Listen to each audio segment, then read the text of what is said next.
ఓం శ్రీ గణేశాయ నమః. శ్రీమాత్రే నమః. శివాయ గురవే నమః. శ్రీకృష్ణ పరబ్రహ్మణే నమః. శ్రీరామాయ నమః. శ్రీ దత్తాత్రేయాయ నమః. శ్రీపాదరాజం శరణం ప్రపజ్యే. దిగంబర దిగంబర శ్రీపాదవల్లభ దిగంబర శ్రీపాదవల్లభ గురోః పదనారవిందం వైరాగ్యదీప్తి పరమోజ్వలమద్వితీయం మందస్మితం సుమధురం కరుణార్ద్రనేత్రం సంసారతాపహరణం సతతం స్మరామి సతతం స్మరామి. శ్రీ గురుభ్యో నమః. ప్రియ భగవద్బంధువులారా, 30 రోజులుగా మనం శ్రీపాద శ్రీవల్లభ చరితామృతాన్ని అత్యంత భక్తి శ్రద్ధలతోటి శ్రవణం చేస్తూ ఉన్నాం.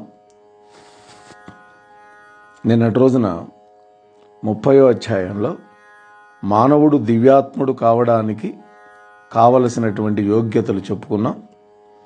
ఆ తర్వాత 31వ అధ్యాయంలో దశమహావిద్యల యొక్క వర్ణన చెప్పుకున్నాం.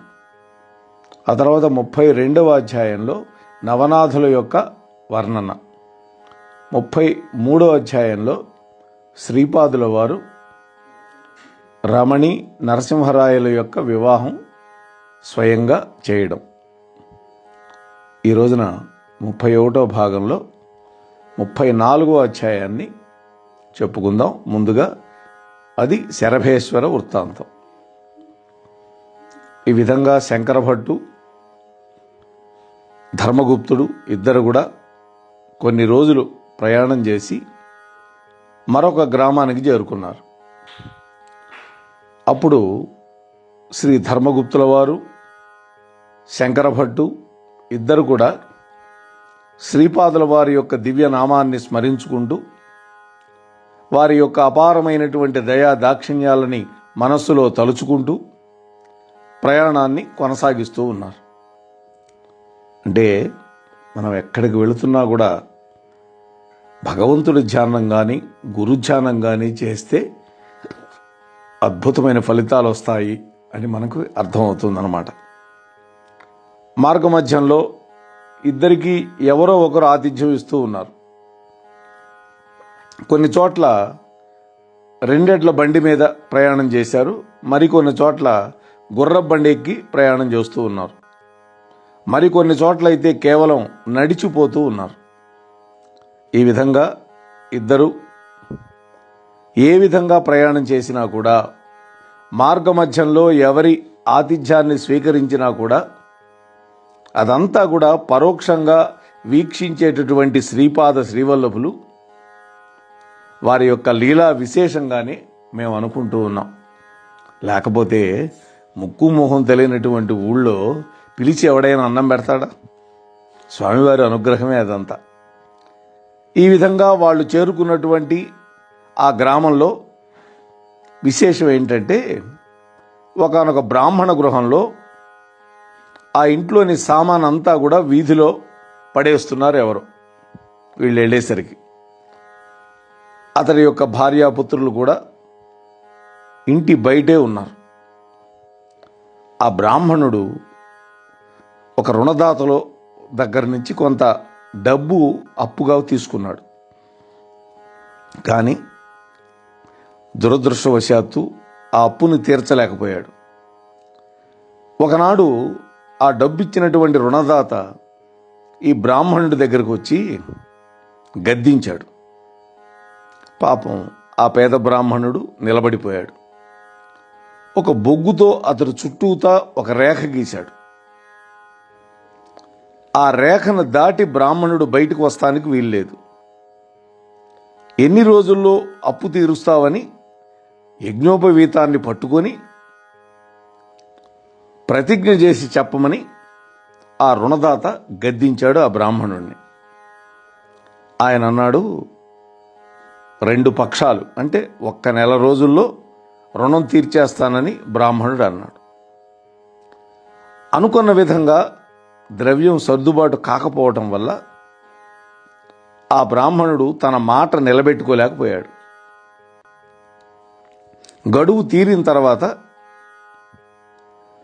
ఇంటిని స్వాధీనం చేసుకుంటానని ముందుగానే ఆ రుణదాత నిష్కర్షగా చెప్పేశాడు. ఆయన అడిగినట్టు నెల గడువు ఇచ్చాడు. నెల గడువు లోపల అప్పు తీర్చకపోతే ఇల్లు స్వాధీనం చేసుకుంటానన్నాడు. అతడు చెప్పిన విధంగానే ఆ రోజున ఈ ఆగడం చేస్తూ ఉన్నాడు. బ్రాహ్మణుడు, ఆయన భార్యా బిడ్డలు దిక్కుచోతనటువంటి పరిస్థితిలో ఉండిపోయారు. ఆ ఊళ్ళో వాళ్ళందరూ చోద్యం చూస్తున్నారే గాని ఏ ఒక్కరు కూడా సాహసం చేసి ఆ రుణదాతకి సర్ది చెప్పి మరికొంత గడువు ఇవ్వమని నచ్చచెప్పలేకపోతూ ఉన్నారు. శ్రీపాదుల వారు భక్తులని సంకట స్థితిలో చిక్కించి ఆ తర్వాత వారి యొక్క భక్తిని పరీక్షించి రక్షిస్తారు. ఆ ఘట్టం ఇప్పుడు జరగబోతోంది. ఆ బ్రాహ్మణుడి యొక్క దీనావస్థను చూసి ధర్మగుప్తుల వారు విచలితులైపోయాడు. వారికి సహాయం చేయాలనేటువంటి కోరిక ఉన్నది, కానీ ప్రస్తుతం ఆయన దగ్గర డబ్బు లేదు. నేను స్వతహా నిర్ధనుణ్ణే, అయితే నేను మాత్రం సాహసించి, ఈ శంకరభట్టు మామూలుగానే డబ్బు లేనివాడు, కానీ సాహసం చేసి, అయ్యా ఈ అశక్త బ్రాహ్మణుడి మీద దయ ఉంచి మరొక 2 పక్షాలు గడువు ఇవ్వండి అని అన్నాడు శంకరభట్టు. ఈ వ్యవధి లోపల శ్రీపాదుల వారి యొక్క అనుగ్రహం వల్ల అతడు తన కష్టాల నుండి గట్టెక్కుతాడు. కాస్త స్థిమితంగా ఆలోచించండి, అతడు బాకీ తీర్చడానికి నేను కూడా హామీ ఉంటాను అని శంకరభట్టు అన్నాడు. ఈ మాటలని శంకరభట్టు అప్రయత్నంగానే మాట్లాడాడు. అప్పుడు ఆ రుణదాత అన్నాడు, సరే నీ మాట నమ్ముతున్నాను, 2 పక్షాల గడువు ఇస్తున్నాను, అంటే ఇంకో నెల ఇస్తున్నాను. అయితే బాకీ పూర్తిగా పరిష్కారం అయ్యేంత వరకు మీరిద్దరూ ఇక్కడే ఉండాలి, ఈ ఊరి నుంచి కదలకూడదు. ఒకవేళ నా బాకీ గనక పరిష్కారం కాకపోతే ఈ బ్రాహ్మణుణ్ణి గృహాన్ని స్వాధీనం చేసుకోవటమే కాకుండా నా చేత నిష్ప్రయోజనకరంగా గడువు ఇప్పించినందుకు మిమ్మల్ని కూడా రచ్చకీడుస్తా అని ఆ రుణదాత మాట్లాడాడు. అప్పుడు న్యాయాధికారి వేసే శిక్షకు కూడా మీరిద్దరూ పాత్రులు అవుతారు. ఇచ్చినటువంటి గడువు లోపల గనక నేను గాని ధర్మగుప్తులు గారు గాని బ్రాహ్మణుడి యొక్క అప్పు తీర్చడం అనేది అసంభవం. అయితే ఉచితం అనుచితం ఈ 2 పాటించకుండా, సాధ్యాసాధ్యాలను ఆలోచించకుండా ఒక అవివేకిలాగా నేను ఈ వాగ్దానాన్ని చేశాను అని అనుకుంటున్నాడు శంకరభట్టు. ఇటువంటి అనాలోచితమైనటువంటి వాగ్దానానికి నన్ను నేనే తిట్టుకోవాలి అనుకున్నాడు. శ్రీవల్లభుల వారిని నిందించడం మాత్రం తగదు. నాతో పాటుగా ధర్మగుప్తుల వారిని కూడా సంకట పరిస్థితిలోకి నెట్టేశాను. ఇది మరొక పాపకార్యం అవుతుందేమో. వాక్కును నియంత్రించుకునే శక్తి లేకపోవడం వల్ల ఎటువంటి అనర్థాలు కలుగుతాయో ఈ ఒక్క ఉదాహరణ సరిపోతుంది అని అనుకుంటున్నాడు. ఇంకా అనుకుంటున్నాడు, ఆ ప్రభువు యొక్క లీలలకి అంతెక్కడా? ఇటువంటి సందర్భాలు ఏర్పడినప్పుడు మాత్రమే దృఢమైనటువంటి భక్తి కలగటమో లేకపోతే భక్తి రాహిత్యం ఏర్పడటమో జరుగుతూ ఉంటుంది. ధర్మగుప్తుల వారు నిశ్చింతగా ఉన్నాడు. అప్పుడు ఆయన అన్నాడు, శంకరభట్టు, జరిగిన దానికి ఏమి నువ్వు చింతించద్దు. జరిగింది, జరుగుతున్నది, జరగబోయేది అంతా కూడా స్వామివారి యొక్క లీలా వినోదం. అసలు బ్రహ్మరాత ఎట్లా ఉందో అది జరక్క మానదు కదా అని ఓదార్చాడు. ఆ బ్రాహ్మణుడి యొక్క ఇంట్లో సంభారాలు ఏమీ లేవు, అంటే వండుకు తినటానికి ఏ పదార్థాలు లేవు. అతడు నిర్ధనుడుగా ఉన్నాడు. అతడు కుటుంబంలో వాళ్ళు ఎలాగూ పస్తుండి తీరాల్సిందే. వాళ్లతో పాటు మేము కూడా అతిథులం అయి కూర్చున్నాం వాళ్ళ ఇంట్లో. మేము కూడా పస్తుండే తీరాలి. శ్రీపాదుల వారి అనుగ్రహం వల్ల ముందు నిలువ నీడ మాత్రం దొరికింది. అంత మాత్రం చాలు అని మేము అనుకున్నాం. ఆకలిగా ఉన్నప్పుడు, అలసి సొలసిపోయినప్పుడు, అప్పుల వాళ్ళు దండించేటప్పుడు ఏమి చేయాలో ఏమి చెయ్యకూడదో తెలుసుకోలేనటువంటి ఒక సందిగ్ధ పరిస్థితుల్లో, విషమ పరిస్థితుల్లో శ్రీపాద శ్రీవల్లభ వారు మాత్రమే దిక్కు అని నాకు మనసుకు అనిపించింది అంటున్నాడు శంకరభట్టు. సరే, మేమిద్దరం స్నాన సంధ్యలు ముగించుకున్నాం. శ్రీపాద శ్రీవల్లభ వారి యొక్క నామస్మరణ తప్ప మాకు వేరే దిక్కు లేదని అనుకుని వారి యొక్క నామస్మరణ చేయటానికి పూనుకున్నాం. ఆ దరిద్ర బ్రాహ్మణుడి ఇంట్లో దైవానికి దీపారాధన చేయటానికి నూనె గాని ఒత్తి గాని ఏవీ లేవు. శ్రీపాదరాజం శరణం ప్రపజ్యే అనే మంత్రాన్ని చెబుతూ ఉంటే ఆ ఇంట్లోని వాళ్ళు కూడా దాన్ని ఉచ్చరిస్తూ ఉన్నారు. ఆ వీధిలోని పిల్లలు, వృద్ధ మాతలు కూడా పోగైనారు అక్కడికి. వాళ్ళు కూడా శ్రీపాదుల వారి ఈ దివ్య నామాన్ని భక్తితోటి స్మరిస్తూ ఉన్నారు. ఇంతలో ఆ బ్రాహ్మణుడి యొక్క ఇంటికి కొంతమంది పంట కాపులు వచ్చారు, రైతులు. బ్రాహ్మణుడి యొక్క బాకీ తీర్చడానికి నేను హామీ పడ్డట్టు, నేను ఏదో ఒక మహాపురుషుడికి శిష్యుడై ఉండి అందువలనే నా యొక్క దైవీ శక్తితో ఈ బ్రాహ్మణుడి యొక్క బాకీ తీర్చడానికి సంసిద్ధుడిని అయినానని, నిజంగా గనక దైవశక్తి లేకపోతే నేను ఇంతటి గొప్ప హామీని ఇచ్చి ఉండేవాడిని కాదని, నేను గొప్ప జ్యోతిష్శాస్త్రంలో పండితున్నని ఆ గ్రామంలో ప్రచారం ఊపందుకుంది. చూడండి ఏం జరిగిందో. ఆ ఊరిలోని పంట కాపులు పందాలు కాయటంలో ఆసక్తి ఎక్కువ. ఆ రోజే ఉంది ఈ దిక్కుమాలిన బెట్టింగ్ సంస్కృతి. ఆ బ్రాహ్మణుడు రుణాన్ని తీర్చగలడని కొంతమంది, తీర్చలేడని కొంతమంది పందాలుగా వస్తున్నారు. ఆహా దుర్విధి! సుఖంగా ఉన్నటువంటి ప్రాణాన్ని దుఃఖంలో పెట్టుకున్నానే. నోటికి వచ్చినట్లు అసాధ్యమైనటువంటి వాగ్దానాలు ఇచ్చి ఇరుకున పడిపోయానే. ఆ బ్రాహ్మణుడి యొక్క బాకీ గనక తీర్చకపోయినానా నేను మాత్రం రచ్చకెక్కుతాను. నాతో పాటు ఈ ధర్మగుప్తుల వారు కూడా సంకటంలో పడతారు. దీనికి తోడు నా యొక్క శుష్క వాగ్దానాల మీద ఆధారపడి కొంతమంది పందాలుగా వస్తున్నారు. ఆఖరికి జోదగాళ్ల యొక్క పందాలకు కూడా నా యొక్క శుష్క వాగ్దానం కారణభూతమవుతున్నదే.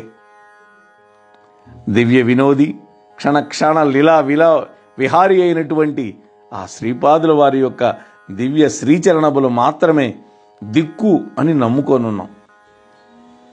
సత్యం విధాతుం నిజభృత్యు భాషితం అని నారద మహర్షి మహావిష్ణువుతో చెప్పినటువంటి మాటలు నాకు జ్ఞాపకం వచ్చినాయి. అంటే నారాయణుడి యొక్క భక్తులు, భృత్యులు పలికినటువంటి వాక్కులని శ్రీమన్నారాయణుడు గమనించి వాటిని సత్యవాక్కులుగా చేయాల్సినటువంటి బాధ్యత నారాయణుడి మీద మాత్రమే ఉన్నది అని భావించారు వాళ్ళు. చూసారా, భక్తులు ఏ మాట ఇచ్చినా భగవంతుడే బాధ్యత వహిస్తారు. అందుకనే అర్జునుడు సాయంత్రం లోపల సైంధవుడిని చంపేస్తానన్నాడు. అలా చంపకపోతే చితి పేర్చుకొని అందులో పడిపోతానన్నాడు. మరి కృష్ణ భక్తుడు కదా ఆయన, మరి ఆ బాధ్యత కృష్ణుడి మీద పడింది. ఆయన నిద్రపోలా. ప్రతిజ్ఞ చేసిన అర్జునుడు మాత్రం హాయిగా నిద్రపోయాడు గుర్రు కొట్టి. కలలో అర్జునుడిని కైలాసానికి తీసుకెళ్ళి మళ్ళీ ఆ పాశుపతాస్త్రాన్ని ఇప్పించాడు, బిందు సరోవరంలో ఉన్నటువంటి దాన్ని. అప్పుడు సాయంత్రం లోపల చంపగలిగాడు, ప్రతిజ్ఞ నెరవేరేటట్టు చేశాడు. అది పరమాత్మ యొక్క అవ్యాజ కృప.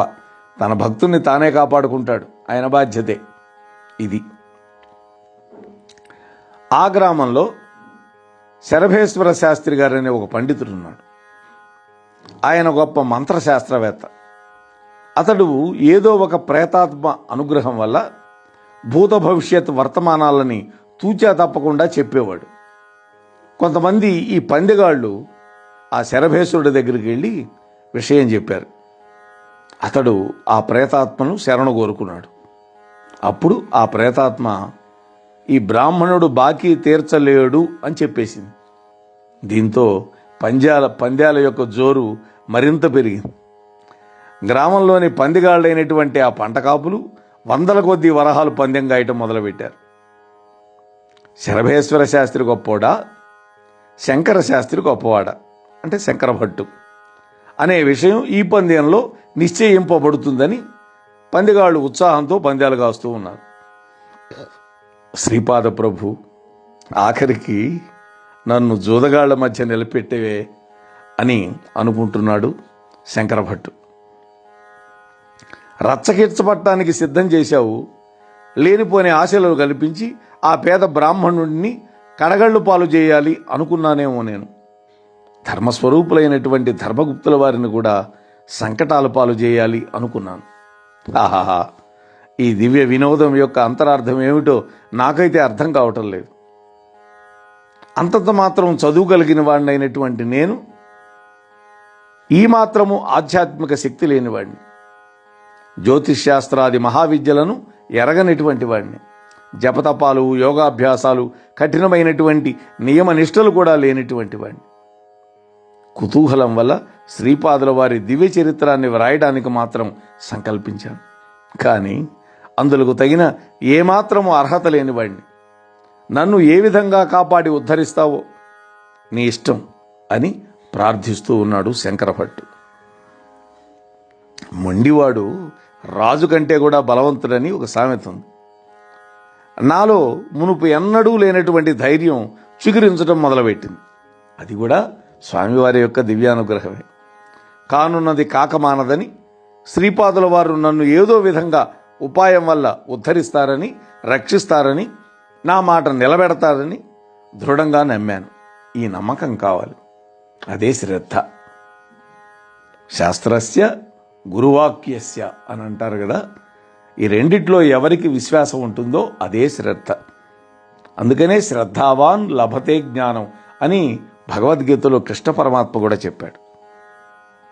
ఈ శరభేశ్వర శాస్త్రి గారికి ఒక చెల్లెలు ఉంది. ఆమె కూడా అదే గ్రామంలో ఉంటున్నది. ఆమెకి పొద్దున పూట ఒక కల వచ్చింది. తెల్లవారుజాము ఆమెకు మిక్కుటంగా జ్వరం వచ్చినట్టు, ఆమె యొక్క భర్త మరణించినట్లు, ఆమెకు వైధవ్యం సంప్రాప్తించినట్లు ఆ స్వప్నం యొక్క సారాంశం ఆమె తన అన్నగారైనటువంటి శరభేశ్వర శాస్త్రి గారికి విన్నవించింది. ఈ స్వప్న ఫలితాన్ని అడిగింది. అప్పుడు శరభేశ్వరుడు తాను ఉపాసించే ప్రేతాత్మను ఈ విషయం అడిగాడు. అప్పుడు ఆ ప్రేతాత్మ ఆమె భర్త దేశాంతరంలో ఉన్నాడని, మార్గమధ్యంలో దొంగలు అతని మీద పడి ధనమంతా దోచుకొని అతన్ని చంపేస్తారని చెప్పింది ఆ ప్రేతాత్మ. ఈ మాట విని ఆమె కన్నీరు మున్నీరుగా ఏడుస్తూ ఉన్నది. ఇంతలో పందిగాళ్ళు ఆమె ఇంటి దగ్గరకు వచ్చి, మన గ్రామంలో శంకరభట్టు అనేటువంటి మహానుభావుడు ఉన్నాడు, ఆయన ఘటనాఘటన సమర్థుడని, శ్రీపాద శ్రీవల్లభుల వారి పట్ల భక్తి శ్రద్ధ ఉన్నవాడని, ఆ మహాత్ముణ్ణి ఆరాధిస్తూ ఉన్నాడని, ఆయన వల్ల సత్య వివరణాన్ని పొందవచ్చని చెప్పారు ఆమెకి. మీ అన్నయ్య చెప్పిందే నమ్ముకొని ఏడవబాక, మహాత్ముడున్నాడు శంకరభట్టు గారు, ఆయన దగ్గరికి వెళ్ళమన్నారు.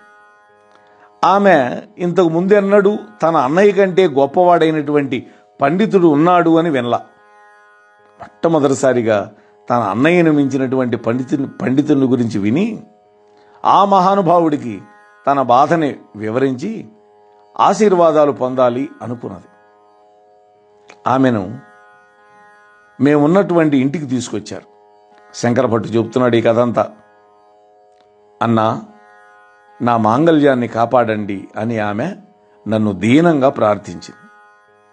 నా హృదయం ఎంతగానో చెలించిపోయింది ఆ దీన ఆర్తారవం విని. శ్రీపాదుల వారి నుండి వివాహ సమయంలో పంచదేవ పహాడులో పంటకాపు పొందినటువంటి మంత్రాక్షరాలు నా వద్ద కొన్ని ఉన్నాయి. నాలో ఏదో ఒక దివ్య స్ఫురణ కలిగింది. సాక్షాత్తు శ్రీపాదుల వారి నుండి ఇవ్వబడినటువంటి మంత్రాక్షతలు కాబట్టి ఈమె మాంగళ్యం కాపాడబడుతుందని నాకు అనిపించింది. వెంటనే అమ్మా, శంకరభట్టు అంటున్నాడు, ఈ మంత్రాక్షతలని నువ్వు తీసుకో. ఇవి బంగారపు అక్షతలు. వీటిని నీ పూజా గృహంలో భద్రపరచుకో. నీ భర్త కొద్ది రోజుల్లోనే నిన్ను చేరుకుంటాడు. ఇది సత్యం అని అన్నాడు.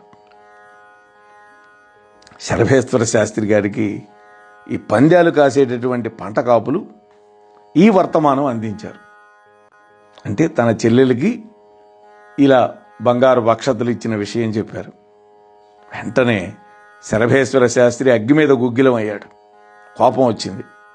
నిజంగానే నా భర్త సజీవ స్థితిలో ఇంటికి వస్తే ఆ పేద బ్రాహ్మణుడి యొక్క బాకీ తీరుస్తాను.